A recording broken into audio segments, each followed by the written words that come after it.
إن الحمد لله نحمده ونستعينه ونستغفره ونعوذ بالله من شرور أنفسنا ومن سيئات أعمالنا. من يهده الله فلا مضل له ومن يضلل فلا هادي له. أشهد أن لا إله إلا الله وحده لا شريك له، وأشهد أن محمدا عبده ورسوله صلوات الله وسلامه عليه وعلى آله. يا أيها الذين آمنوا اتقوا الله حق تقاته ولا تموتن إلا وأنتم مسلمون. أما بعد، فإن أصدق الحديث كلام الله، وخير الهدي هدي محمد صلى الله تعالى عليه وسلم، شر الأمور محدثاتها، وكل محدثة بدعة، وكل بدعة ضلالة، وكل ضلالة في النار. قال ربنا جل وعلا في كتابه الكريم: خذ العفو وأمر بالعرف وأعرض عن الجاهلين. وقال عليه الصلاة والسلام: ليس الشديد بالسرعة، إنما الشديد من يتمالك نفسه عند الغضب. الآن بريز بردوام لا باسكردني علامة نشانكاني عباد الرحمن، عبدكاني الرحمن شين چنو تاريكي رابردودا كومالك علامة نشانمان باسكردوا. يكيت لو نشانانيك الله سبحانه وتعالى باسي أكا ريتيا لويك عبدكاني الرحمن حليما، كأفرمي: وإذا خاطبهم الجاهلون قالوا سلاما. عبدكاني الرحمن أوانشن كاتك كإنسانك جاهل مخاطبيانكاو قسيان لقلا أكا بشيويكي نشياو أمان هيمنو لسرخو بنو بهاو شيوي خوي والله منادنو بلكو بنرمونياني أو برئ أكنو سلامتيش بخوان دابينكن. طبعا أتكافر مي وإذا خاطبهم الجاهلون بجمع هنا بيتي وجاء ما جيبوا أويك جاهل زور زورك عزيت بها بتما نبي يكيكو دوان بيو لكولت بكوت. بلكو الله سبحانه وتعالى كاتك كباسي رسول الله جكا صلى الله عليه وسلم بشيويك باسي كاك دجمنكاني زور زورن، وكباسي بيغمبراني جكا بقشتي باسي دجمنكان يانكاك زور زورن لجنو لإنسيش. ويلناو أمهمو نزانيا لناو أمهمو نفاميا إنسان أبي بزاني تا كريقا بورزقار بوني لنا رحتي لإيشو آزاد لضلطنجي لخمو خفتو بيتاقتي بريتيا لويك حليم بيلا سريان. طبعا صفتي حلم الله جل جلاله خوشي أبي، ونصف المدير رسول الله صلى الله عليه وسلم كاتك أشجعي كري قيس ديت خزمتي رسول الله صلى الله عليه وسلم كوفد لقال أهل بحرينا هاتوا أوان بلا كانوا أتشنا مزقوتو بيأوي هيج بشو يقبنوا بيأوي هيج هيئتو شكلو شيويكي خوان بيننا تايمو ريكوبيكي كان حل سفركان وخوانا كان بلاي رسول الله صلى الله عليه وسلم وهل بيبو كانوا بلا ماريا دانو دا سقاتي ماتكن أو ناتي وابك أروات لبيرك لباخك هي كسيكي خوي شوري جلو برقيكي ركوبيك لبركة أنجا أرواب بلاي رسول الله صلى الله عليه وسلم توقي لقلاكاتو خوي بيانا سينيتو قفتو قوي لقلاكا. رسول الله صلى الله عليه وسلم لو كاتب فرمي: أي أشجع، إن فيك خصلتين يحبهما الله. فرمي أي أشجعتو دو تايبد من دي تيدايا الله سبحانه وتعالى أو دو تايبد من دي خوشة. أفرميت شيء أي رسول الله صلى الله عليه وسلم فرمي: الحلم والأنات هي منيو لسرخوي أو دو تايبد من دي تيايا الله سبحانه وتعالى خوش يبي خاوني أو دو صفتش حتما لا الله سبحانه وتعالى خوش بيسته أو كسي عكسي أو دو تايبت من ديت يا حتما لا الله سبحانه وتعالى خوش بيزنية كبريت يلا هلا شيوب هلا كردن لها مشتكى هل بكردن بوها مشتي فلا ماردان لها محالتك بداخوا أمرو بينين بچاوكاني خومان مسلمانان بقشتي بوها مشتك هل باكن بوها مشتي فلا مارين لقصة كردنا لرفتارا لنان خواردنا لهلسانا لدانشتنا لها مشتكى بويا مگر كسي الله رحمي بيكرد بيقنا زور بيدورة لو دو صفتوك الله سبحانه وتعالى خوشي أو دو صفتا الله سبحانه وتعالى أهل كشي خوشة بويا نبوني لإنسانا أبيتك كموكريتيايا للاي الله جل جلاله يجه مشتي أنجادوات للاي عبدكاني الله سبحانه وتعالى الله جل جلاله لقرآن خوي وصف كردوه بصفتي حلم ينزجر يعني صفتي خوشيتي داوية طبال خوي وصفته كالله جل جلاله حليم وبهمانش وإبراهيم عليه السلام لقرآن بحليم وصف كردوه كإبراهيم إمام موحدين يعني ناقن جتو أهل توحيد بيتو حليم نبي وبهمان شيء ورسول الله صلى الله عليه وسلم لتوراة إنجيل شهر بحليم وصف كردو وكوشان عبد الله كوري عمري كوري عاص جارته فرمي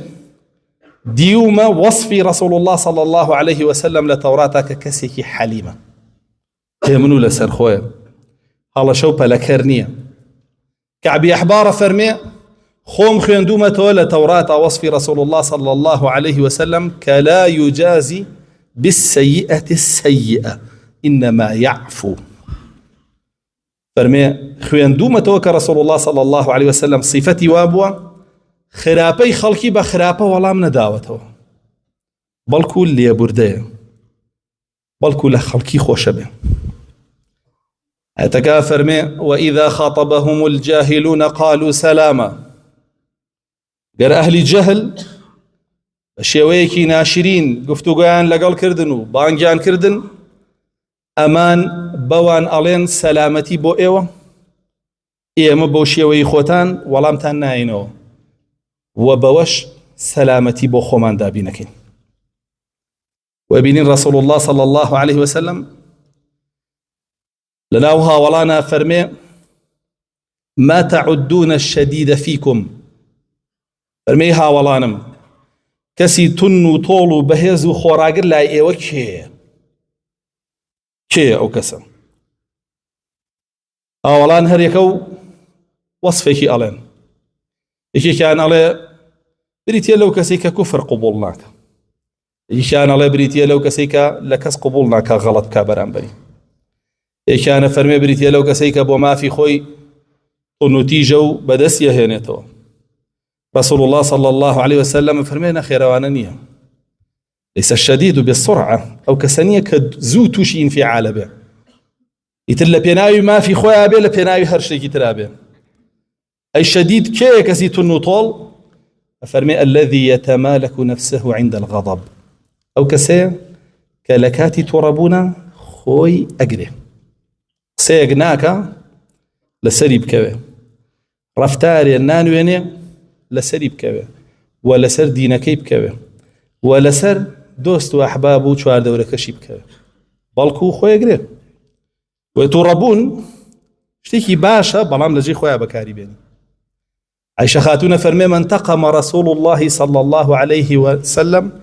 لنفسه في شيء قط رسول الله صلى الله عليه وسلم لسر نفسي خوي رواياتي كتير فرمي لدنيا لسر دنيا لسر نفسي خوي هيج كاتية تورا نبوه هيج كاتية طولي نكردوته هيج كاتية تورا نبوه وطولي نكردوته بو نفسي خوي وبو دنيا إلا أن تنتهك محارم الله فيغضب إلا لحالتك كان بوايا كحرمتي الله هتكراه شتيكي دين سكاتي بكراه أحكامك دين بشكين راجع بجانا كراه بابتك دين رد كراه وقبول نكراه تراب لسري هذه بزاني نوكو رسول الله صلى الله عليه وسلم أمره خلق لسرها مشتي ترابه بس بو دين تورنابه هموي لسر 10,000 جواب اگر لسر 250 جواب تو بلا 10,000 جواب لسر خوا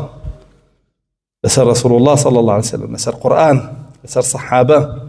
لسر هاوسلاني رسول الله صلى الله عليه وسلم نقيلي وانا ترابه بو معاشكي هرچیش تا ایکا بۆ پاروەکەی هەرچیش تا ئەیکا بەڵام بۆ دینەکەی هیچ شتێکی لێ نابینی وەکو بڵێ دینەکەی دنیاکەیەتی بابەتەکەی لا عکس بۆتەوە بڵێن لە مزگەوتێکە بەیانیان هەر کەسێ حازری نوێژی بەیانی بێ 10,000 نیە ڕۆژێ والله ئیمامەکە جێی نابێتەوە نوێژ کاتیە خەڵک وا بۆی دەرەچێ بەڵام باسی ئەو هەموو ئەجر و پاداشتەی قیامەتی بۆکەی قرس هەڵ ناسێ لە جێگاکەیە بێ نوێژەکەی بکە باشە ئەوە حاڵی ئەو خەڵکەیە دنیا وای لێ کردووە بەس مادە ئەبینێ قیامەت و قەبر و دین لە لای هیچ ئەرزشێکی نییە لەوە ئەچێ بە ڕووکەش خۆی بشوبهێنێ بە ئەهلەکەیەوە بە ئەهلی دینەوە بەڵام بە کردار نایبینی لێی عکسەکەی لێ ئەبینی ئەوەی بۆ دنیاکە بۆ دینی ناکە ورسول الله أخلاقي چۆن بوو عایشە خاتون فەرمووی چی بۆ خۆی نەفسی خۆی قسەی پێ بوترا بە جواب ناهات باشە بۆ دنیاکەی لێ زەوت کرا لێی ببرا بە جواب ناهات بەڵام بۆ دینی ئەڵڵا قبوڵی ناکرد لە کەس وەلە ماڵ و مناڵی شێوە دەستی پێ کرد پێش هەموو کەسێ ئەنجا دواتر بۆ ناو خەڵکی ئەمڕۆ ئەگەداری کچ و کوڕ و ژنی نییە چەندێ لایان داوە چەندێ لاڕێ بوون دێت ئەوێ دین چاکە ئەوێ مامۆساکان چاکە ئەوێ مزگەوتەکان چاکە یەد لێرە مامۆسامە نابێ ئاوە نابێ ئاو نابێەوە تۆ کچەکە و پێ وتووە نابێ ئاوە کاتچێتە دەرەوە بە متەبەریجی کوڕەکەت کە نوێژ ناکە پێ وتووە نابێ ئاوە نەوەڵە ئەی هاتوون کێ چاکەکەم مامۆسا مزگەوت ماڵی خۆی کاول ماڵ و مناڵی کاول وێران هاتوو ناو مزگەوت چاکە ئەو حاڵی ئەو خەڵکەیە لە خۆتەوە دەست پێ بکە ئەنجا بڕۆرە چواردەوری خۆت بۆ خزم و کەسە نزیکەکانە ئەنجا وەرە ناو کۆمەڵگاکەت چونکە ڕەسوڵ الله صلی الله عليه وسلم ئەوەی پێ فەرمووە الله جل جلاله وأنذر عشيرتك الأولين هەستا یەکەم کەس فاتیمەی بان کرد خۆت ڕزگار کە لە ئاگر بە دەنکی خورما ئەو هەقی کچەکەی خۆی نییە ئەنجا هاتووە ئەوێ ئەوەی کە چاکە خراپی کە ئەوێ ناو مزگەوت وەکو ناوماڵی خۆی لێکا بۆ نیظامی خۆی بڕوا بەڕێوە ئەوێ مامۆسا وەکو کوڕەکەی خۆی لێکا بە نیظامی و بڕوا بەڕێوە مەگەر یەکێ مامۆستایەک یاخود ئەهلی مزگەوتێ نەفام و نەزان و جاهیل بن بە دینەکەیان قسە لە کەسانێکی وەرگرن بەڵکۆی نێرنەوە ناو ماڵەکەی خۆی بۆی چاکی کالەوێ وەی رەسوڵ الله صلی الله عليه وسلم و ڕەوشتی بوو بۆ دین تووڕا بوو بۆ شتی تر تووڕە نابوو چونکە دنیای بەلاوە گرنگ نەبوو ئەیزانی الله سبحانه وتعالى دنیای بە باڵە مێشولە ناو بردووە ئەمڕۆ خەڵک ئەکوژێ لەسەر ئەو باڵە مێشولێ لەسەر هەموو دنیا قیمەتی باڵە مێشولەیەکی نییە لای الله سبحانه وتعالى لەسەر جوێنێ باشە لەسەر دەستشکاندنەوەیە لەسەر فولایتێک لەسەر مامەڵەیەک لەسەر دینار و دیرهەم لەسەر قسەیەک کە نەمیمەیە بۆ یەکەن و واژ نییە ئەو شتە جاری وا هەیە لەسەرەوەی حەقێکی پێڵێ ئاەتێکی پێڵێ حەدیثێکی پێڵێ چەند کەس کوژراوە لەسەرەوە چەند کەس گیراوە چەند کەس بێسەر و شوێن کراوە ئاەتێک و حەدیثێکی بۆ خەڵکەوتوە سەبەب چییە جگە لەوەی دین بە گشتی نەماوە لەناو ئەوانەشا خۆیان بە دیندار ئەزانن ئەو سیفەتی حیلمە نەماوە والله ئەگەر خەڵک پشت بکاتە نەفام و نەزانەکان کاتێک کە قساکەن بەزەو ئاەتە تەطبیق کا کە ئێستا خوێنمانەوە خذ العفو وأمر بالعرف وأعرض عن الجاهلين الله سبحانه وتعالى فرمێتی تۆ کەسێکی لێبوردە بە بە لێبوردەیی کەم ناکەی. رسول الله صلى الله عليه وسلم فەرمێ ما زاد عبد بالعفو عند الله إلا عزة. هەر ئینسانی لێبوردە بێ لای الله إلا عزەتی زیاکە، قەت کەم ناکە. بە لێبوردەیی عزەت زیاکە، کەم ناکە. بەڵام ئەو کەسە شایستەی لێبوردەیی بێ، نە کەسێکی خائین بێ. ئەنجا تۆ بڵێ ئەی بورم بۆی بێتەوە خیانەتم لێ کاتەوە. ناوە رسول الله صلى الله عليه وسلم فەرمێ لا يدلغ مؤمن من جحر مرتين. ئینسانی ئیماندار لە کونێکەوە دوو جار پێوەی نادرێت. کابرا جارێک خائین بوو لەگەڵێ مەڵێ ئەی بورم با بێتەوە خیانەتێکی کەم لێ بکە. نا ئەوە دوا ئەو چی لێکە؟ أعرض عن الجاهلين. حسابی جاهلەکانی بۆ بکە و پشتی تێکە. قالوا سلامة. سلامت بەلێی بە دوورکەوتنەوە لێی وەسەلامەتیکە لە خۆت بەوەی کە دووری خەیتەوە لە خۆت. بۆیە ئەم ئاەتە تەطبیقکە. تۆ لێبوردە بە قەیچێکە با جوێنێک پێ بە قەیچێکە با دەستێکی بشکێنێتەوە سەر قەیچێکە با هەڵەیە بەرامبەر بکات. تۆ لێبوردە بە وأمر بالعرف ئەوەی ئەڵڵا پێی خۆشە بەوە ڕەفتارکە، بەوە فەرمانکە، بەوە هەڵسو کەوتکە. ئەنجا کەسێکیش کە نە ئەمە بەکەڵکی دێت تۆ لێی خۆش بی حساب بۆ لێبوردەوی و لێ خۆشبوون ناکە، و نە ئەوەش بەکەڵکی دێت کە تۆ فەرمانی بە چاکە پێ بکەیت و قەدەغەی خراپەی لێ بکەیت. آخر شدەوە کەسێکی جاهلە و أعرض عن الجاهلين. پشت بکە ئەو نەزانە. جاهلەکان زانایان کردویان بە سێ بەشەوە. بەشێکیان پێوترێ ئینسانێکی مسڵمان کە نەفام و نەزانە بە ئەحکامی دینەکەی بە پێی ئەوە هەڵسوکەوت لەگەڵ تۆ ناکە عەزێتەیە. ئەمە یەکیانە. جۆری دووەمیان هەموو شتێ ئەزانێ، ئەحکامەکان هەمووی ئەزانێ، ئەزانێ نابێ وا بێ لەگەڵتە، بەڵام هەروە بێ لەگەڵێ هەر ڕقی لێتە. جۆری سێمیشیان ئەهلی جاهلیەتن، ئەهلی کوفرن. ئەم سێ جۆرە تۆ ئەبێت چۆن مامەڵەیان لەگەڵاکەی بەپی ئەم ئاەتە کە تۆ بێ ئیعراضیان لێ بکەی. ئەمان زانانمانە فەرمونەوەیان کە ئەهلی جەهلی بەسیتە، ئەحکام نازانێ، بە هەڵە لەگەڵ تۆ ڕەفتارەکە، تۆ پێی ئەڵەی سەلامەتی بۆ تۆ، دوا ئەوەی کە نەسیحەتیەکەی وەری نەگرت ئەڵەی سەلامەتی بۆ تۆ. ئەمە یەکیشان. دووەمیان کە بەو شێوە ڕەفتارە لەگەڵ ئەکا نەسیحەت وەرناگرێ، خۆی شتەکان نەزانێ وایە، دوورکەویتەوە لێی و بە تەواوی پشتگوێخی. سەلام عەلەیکم لا نەبتەغی الجاهلین. ئاوای پێڵێ کاکە تۆ باش نابی، گوێ ناگری، ناچیتەوە بەخۆ و تەکەبورێ لودبەرزی و نایەڵێ ئیسلاحکەی لە خۆتا. بۆیە من تاالبی کەسێکی وەکو تۆ نیم، تۆش تاالبی کەسێکی وەکو من مەبە، تاو بڕۆ بەڕێی خۆ تاویش بەڕێی خۆم. جۆری سێمیان ئەهلی جاهلیەتە. ئەمە فەرضە لەسەرێ دوورکەویتەوە لێی، بەریبی لێی نەیناسی نزیکی نەکەوی. وەکو چۆن ئیبراهیم عەلەیه السەلام بە باوکی فەرموو سەلام عەلەیک سأستغفر لك ربي إنه كان بي حفيا وأعتزلكم وما تدعون من دون الله وأدعو ربي. فەرمووی بە باوکی کە کافر بوو دواوەی ئیمانی نەهێنا، ئیمانی ڕەت کردەوە، بە هەموو شێوەیە دژایەتی ئەهلی ئیمانی کرد کە ئیبراهیم خۆی بوو لە ماڵەکەی خۆیان بوو.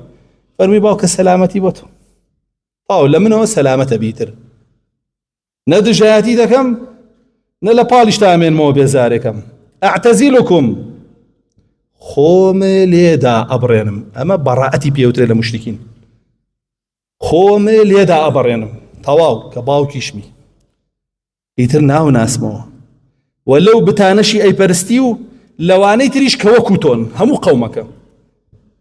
ملت ملەتی جاهلیەت بوو بەری بە لە هەر هەمووی نەکدانەیەکی بە باوکی خۆشتەوە. سەلامەتیکە لە خۆ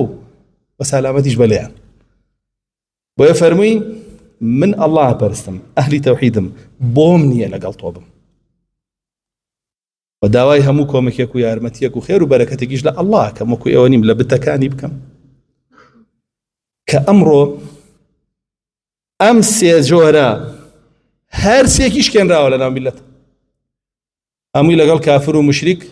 کە دژی دینەکەیەتی دژی خۆشیەتی خۆشی بەکارەهێنێ بۆ دنیای خۆی هەڵس و کەوتەکا و تێکەڵاوی هەیە یەک کێشەی نییە. ئەنجا دوا ئەو لەگەڵ دووچینەکەی تریش هیچ مامەڵەیەکی شەرعی و دروستی نییە. بۆیە سەر ئەنجام قسەی ئەم عەزیەتیان ڕەفتاری ئەو عەزیەتیان کردداری ئەو عەزیەتیان بێتاقەتە بێ ناڕەحەتە بێ لە زۆر شت ئەکشێتەوە لە زۆر شوێن دوورەکەوێتەوە کە نابێت لەو شتانە بکشێتەوە نابێت لەو شوێنانە دوورکەوێتەوە بەڵام لەبەرەوەی ئەو ڕەفتارەی نییە حەلیم نییە لە بەرامبەر ئەو سێ جۆر کەسەیە بەو شێوەیە ژیانی خۆی ناڕەحەتەکە و هەموو شتێک لەدەسەیە. وەکو موسڵمان فەرمانە پێکراوە کە دووربی لە ئەهلی کوفر لە چەندین ئاەتە نەچیتە مەجالیسیانەوە دووربی لە ئەهلی گومڕایی و بیدعە لە چەندین ئاەتە نەچیتە مەجالیسیانەوە. وإذا رأيت الذين يخوضون في آياتنا فأعرض عنهم حتى يخوضوا في حديث غيره. الله سبحانه وتعالى فرمي أجر كسانك دي بجهل دميان خستنا والدين جاهل بون بدين قال طيب بيكرت حرام وحلال يعني قوري بارزي خوان بيدعو قمرايان هبو آيات يعني هنا بو بيدعو قمرايا كان ين رواجان بيدا بو آتان فرمودان هنا وين ليكرت أقوال وآثاري سيجي لك أنا هنا وين ليكرت تو تشيبك فأعرض عنهم إيش يعني تيك الأخوان ومجلس يعني دور بهستا دور كوروليان فإما ينسينك الشيطان بعد الذكرى فلا تقعد بعد الذكرى مع القوم الظالمين. أجر الشيطان لبيري برديته ولا قام كوديته مجلس كيوا كبير كوتو يكسر هسه بجيب الله شيء تبحر شخص كيوا كبير كوتو يكسر هسه بجيب الله أجرنا آتي دواء أو كلا سورة النساء دابزي وخترتنا وقد نزل عليكم في الكتاب أن إذا سمعتم آيات الله يكفر بها ويستهزأ بها فلا تقعدوا معهم حتى يخوضوا في حديث غيره إنكم إذا مثله إن الله جامع الكافرين والمنافقين في جهنم جميعا. يتشون مجلسه أجر كسانك تنبيني كسانك هاتن لقلطانا هل سكوتي أنكردو رفتاري أنكرد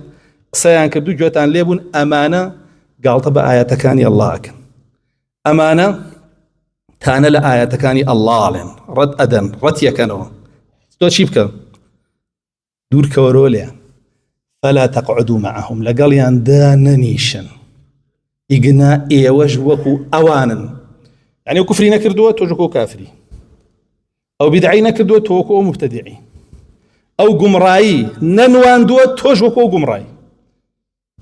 أنجى الله سبحانه وتعالى أوي كافر توي منافق لجهنم شاوبك وكوكاتو ما دام للدنيا مجلسي أو بسند كردوا لقيامتي شابه بسندك إلى جهنم وبراسي لما دس بيبك باشا اعتزالي كفر الشرك بك أنجى دعاء اعتزالي أهلي جهل بك أنجى دعاء اعتزالي أوانش بك كأهلي النصح نينو نسيحة ورناقر صلوان يمرو لكوي وأوصفة جوانا لكوي رسول الله صلى الله عليه وسلم بخوي لو باري جوانيات يدابو انت ما شاكي أنا سيكوري مالك فرمي بيابك بروري رسول الله هات كاتا رسول الله صلى الله عليه وسلم عباكي نجراني لبرابو كأيخكي زور رقب زبرمو هرقشت بردمي بي سلام بي كلام بي هيجته إيخي قرد رايك يشان وتي أي محمد لو مالي خوالات بمري واي فرمو فيه فرمي تماشام كرد إيخي عباكا لملي رسول الله صلى الله عليه وسلم جير بو سوري كرد وطور وشان دويدي فرمي دستي كذا بيكانين ركرد إيما فرمي چيه بياني وليك يا خيت وبقري لو سرجاده بو شوية چيه كي چون رفتاري لقالكي وتو ناتواني هر سلامت يكش بيه أو فرماني بيكرد مالكشي بيه بدن ناتواني هر سلامت يك بيه لا بجواب بيته ولا قدمان شو بيه بدريك دويك فشك بيواني أما چيه لمن بوام ليكا چون قبولي كم بهم قبول ناكري دي وقائد كتا وقائدي همومانا كواجب لسرمان هر همومان شويني بكوين وبأخلاق ورفتار وروشتي أو هل سكوت بكين دعوة كرم الله سبحانه وتعالى ما نجرت وسر روشت جوانا كان عباد الرحمن والحمد لله رب العالمين.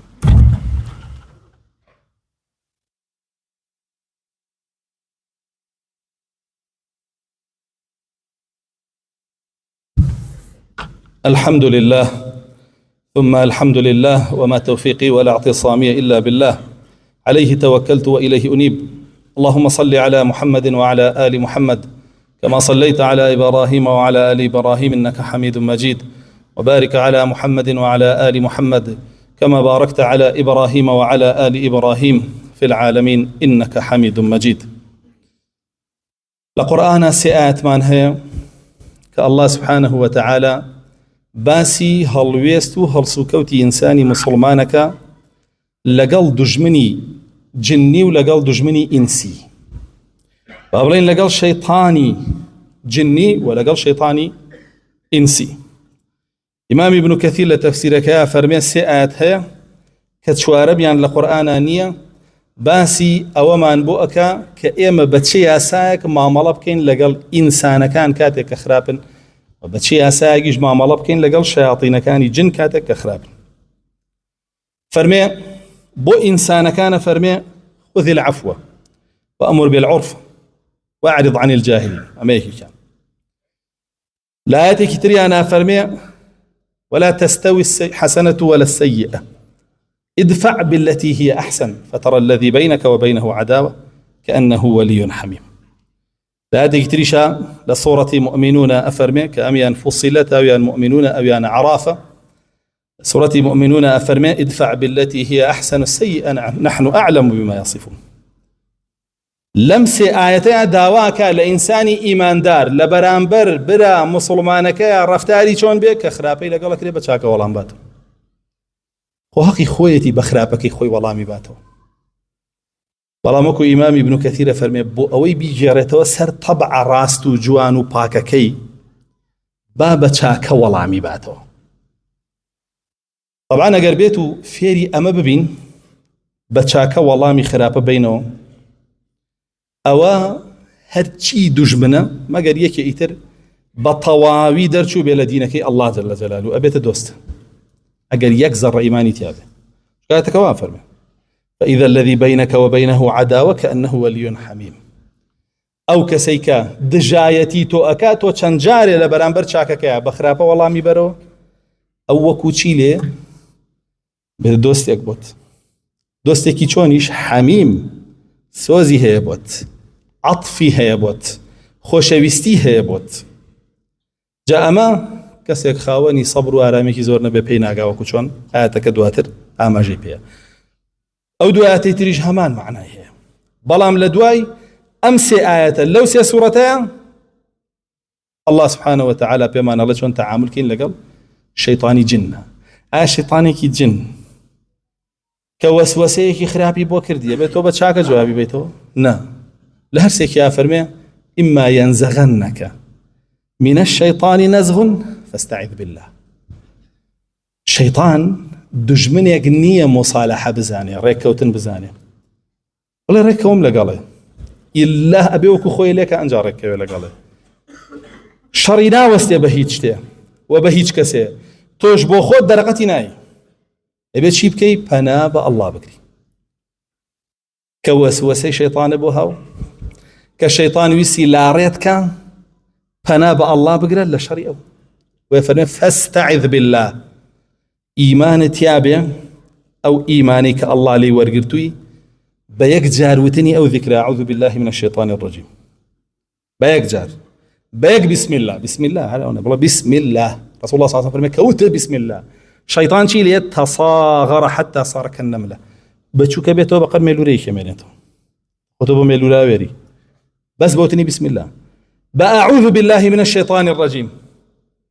تو او بچوکه کی تو دوری خیتو لخوت ایتر د صلاتی بسرتانا منه بو چوکه تو خود ده پنا الله سبحانه وتعالى الله اتبارزلي شيطان لبرانبر الله يا جل جلاله يجي بيكره هیچ شيء بينك وكاتك رسول الله صلى الله عليه وسلم بياك ابيني لقل بياك يتر ضنيتي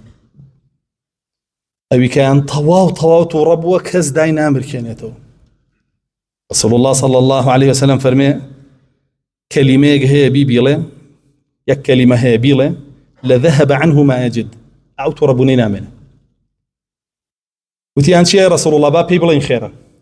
فرمي بلا أعوذ بالله من الشيطان الرجيم شون بكابرانود ودي خوشيت نبو موانالي إنكاري كرت أنا قلزانا أنا فرمونيك يبو لمنافقين لبروي خوي جندي شيطان بو شون ببنا با الله أقري لشيطان خوي جنديو جابوي أو كلمة كاريقري هي لسرد بوي الله جل جلاله لقرآن فرماني بيكردو أمهمو خيالات خرابية مشكة توزي وكلمة بدل بله توزي ضل الرب كروبا الله جل جلاله أمهمو قمان خرابة لبرامبر خلق آيات مشكة توزي وكلمة بله توزي ضل الرب كروبا أخواه أروانا منه بلام كتونا تواني وانا بكي بقر الشيطان خيالاتي تربو هنا قماني تربو هنا برسياري ترى خاتم يشكتوا والرقاي بدواداتشوني ترى خاتم خيال توا بو أوي تيابتشيو ببيتيك لعبد جندية كان يوم إيك لا هاولان لمجلس إمام عمر أبو رضا ورحمتي الله يلبه لمجلس شورايا أبو يعني يك أبو لواني كرسول الله صلى الله عليه وسلم كعمر كوري خطاب رضا ورحمتي الله يلبه دعاء رسول الله صلى الله عليه وسلم لمجلس كان يدانا برسوراي بيكرت مامێکی هەبوو ناوی عوێنەی کوڕی میحسەن بوو مامەی هاو بۆ لای ئەم خۆی ناوی حوڕ بوو حوڕی کوڕی قەیس وتی ئەی حوڕ تۆ نزیکی لە ئیمامی عومەرەوە ئیشێکی زۆر زەڕورم پێیەتی بەشکوم مەوعیدێکم بۆ وەرگری بچم بۆ لای کاتێکم بۆ وەرگری بچم بۆ لای وتی بەسەر چاو مامە کاتی بۆ وەرگرت بردیە بەردەم ئیمامی عومەر ڕەزا و ڕەحمەتی ئەڵڵای لێبێ لە ڕێگاوە بێ سەلام و بێ کەلام يكسر دسي كربا قلي ورخنا كردن لا إمام عمر رضا رحمة الله عليه وتي ما أعطيت فجزلت ولا حكمت فعدلت يا عمر انتو لبيت المال حقيقة ما نايت وحكمي شي عدلني طبعا همو عالم إسلامي لو كاتا شاهد بو إمام عمر كلا بيت المال أي بخشي هرشيت يا أبو مسلمان وعدل يجبو أم شخصنا به بۆ چونکە کەسانێک هەن نەفز نزم پیس بە هیچ تێر ناخۆن نەیەویست وەکو خەڵک بیدرێتێ ئەویست زیاتری بدرێتێ تێر نەبوو بوو قەناعەتی نەبوو بەرچاو تەنگ بوو حڕە فەرمێ بینیم عومەری کوڕی خەتاب ڕەزا و ڕەحمەتی ئەڵڵای لێبێ زۆر تووڕە بوو فەرمێ یەکسەرەوە ئاەتەم پێوت ئەگونجێ کە تۆ لە لەحظەیەکە لصفتك وروشتك كأبيت يا تابع غافل بي يكيك لو يابي بياوانا بير بخاتوشتك باش أفرمي حر يكسر وآتم بخوين دو وتم أي إمام عمر فرمي أمزاني إنه وقاف عند القرآن كآية بيوطاو ولكل خطاب رضا رحمة الله عليه فرمي وتم إن الله يقول خذ العفو وأمر بالعرف وأعرض عن الجاهلين الله سبحانه وتعالى فرمي ولا بردبا فرمان بوبك كالله بي خوش او جيب جيب كلا ناو خلقه وكسيكي جاهليش كلا دواء او يتولي برديتو با كلامي الله حكمك او قبولي نيت او جاهلو اشتيتك فرمان كوان بيود سكن عمر يوربو يو يقسي بيانوت يك كلمه بيانوت وتم ان هذا لمن الجاهلين او ما خمي ناس ميكي كلا جاهل كان سمكه هم حلمي بيري إمام عمر خستوى رضا رحمة الله إليه وهم باراسي شي لشرية وشخصا وما أجريكي قورة دسك قلت له مجلسك أشتيكي وعروية كورة بينه نك موبايلك الدركي تصوير كي يا تسجيل كي دعيتو خرابتري كي بلاوي كيتو فضح كي رسول الله صلى الله عليه وسلم لمجلسي أوى وأنا زي جارته فرمي دو بياو بضنغ ضنيان استب رجلان عند النبي صلى الله عليه وسلم يكي كان قسي بيتروت تو واي تو فلانة كسي واي تو آوات كردو تو شتيكي واي فرمي فأخذ الآخر يقول سلام عليك يا عليك السلام أدوكياتو أويتر جوابنا